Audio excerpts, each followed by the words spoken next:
ეს მე გავაკეთებინე, გავადიდებინე ბოლო სურათია. გერმანიაში გადაღებული 2 კვირის მერე დამღუპეს. მე მაქვს დამკვეთებზე პრეტენზია, რომ ეს დამკვეთები უნდა დაისაჯონ. მე არ გავჩერდები, მე მივაკვდები ჩემს შვილს, მივაკვდები ბოლო წუთამდე. მე სანამ არ დავსჯიმე დამკვეთებს, მანამ მე არ გავჩერდები, ვერავინ ვერ გამაჩერებს მე. გამორიცხულია ეს.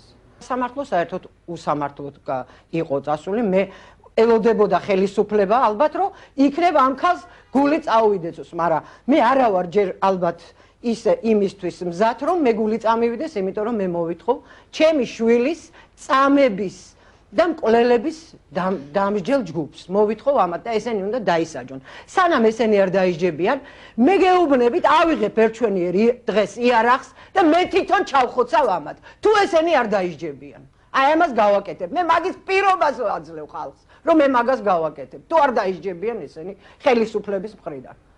მიწამეს 14 ჭრილობა მიაყენეს და მოკლა არ გვინდოდაო. 14 ჭრილობას კაც რო აყენებ, შეიძლება ითქვა, რომ მოკლა არ მინდოდაო. ხო უნდა გააგიჟდე ხალხო, ხო უნდა გადაირიო.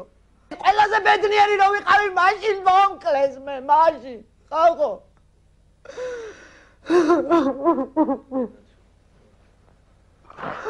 უბედნიერი ყველაფერს რომ მივაღწევ, სადრო კაცი გამეზარდა და მაშინ მომკლეს, ხალხო მაწამეს და ისე მომკლეს. მე ვარ სანდრო დღეს, მე სანდროს მაგირად ვიბრძოლებ.